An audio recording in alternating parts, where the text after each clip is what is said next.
Çempionlar Liqasında Qafqaz finalı. PSG Interə, Xviça Henrikə, Gürcü Erməniyə qarşı. Azərbaycan isə oturub bütün bunlara baxır. İlk baxışda bu Interin bu ilki siklinin davamıdır. Yəni Inter bir nömrə oynayan 3-cü komandaya qarşıdır. Oyunun taleyi əsas döyüş meydanı olan baxın bu zonada olacaq. Interin orta blokunu PSG necə dağıda bilər? Birinci ən etibarlı vasitələrdən biri Xviça. Burada şərt olaraq PSG biz qırmızı veririk. Təsəvvür edin ki, Xviça Yamaldan fərqli olaraq öz komanda yoldaşlarından daha yaxşı orqanik oynayır. Yəni təkcə yorğanı özünə çəkmir. İkinci də qaça-qaça oyunçunu atıb keçmək bacarığı çox yaxşıdır. Bunun nəticəsində əgər Xviça dərinə düşsə və Xviçaya arxadan Nuno Mendes dəstək versə, Dumfries məcbur olacaq Xviçaya düşəcək, Bissek gələcək mərkəzə, bütün Inter məcbur olacaq oturmağa. İkinci alət Osman Dembelədir. Fix 9 nömrə deyil. Ona görə Osman Dembelə bütün bu zonada gəzməyi sevir və onunla şəxsi pressing oynayan adam Acerbidir. Acerbi çox allergik yanaşır oyunçunun dalınca düşməyə.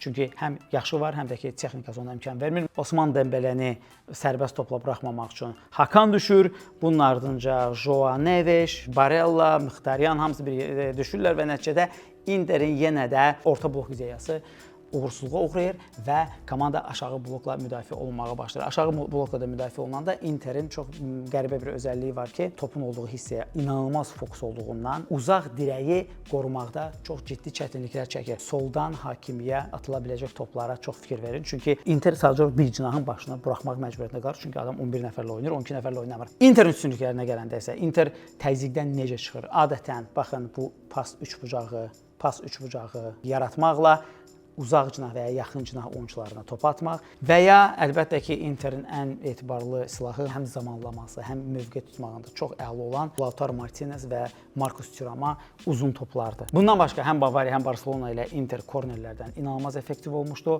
Eyni trendin davam etməsini biz yenə də gözləyirik. İkinci bir vacib məqam Dumfries'in Nuno Mendes'lə mübarizəsi olacaq. Son iki rəqibinə qarşı Dumfries'də burada çox ciddi müqavimət yox idi. Üçüncü isə Əşrəf Hakiminin həddindən artıq yuxarıda qalmasıdır. Hardasa Mendes daha çox arxada qalır, Əşrəf Hakimi daha çox qabağa gedir. Bütün bunları nəzərə alaraq biz Barcelona olduğu kimi atışma gözləmirik. Oyun daha çox kontrollü olacaq və ilk qol vurmaq çox böyük təsirə malik olacaq. Çünki PSG ilk qol vurarsa Inter açılmalı olacaq.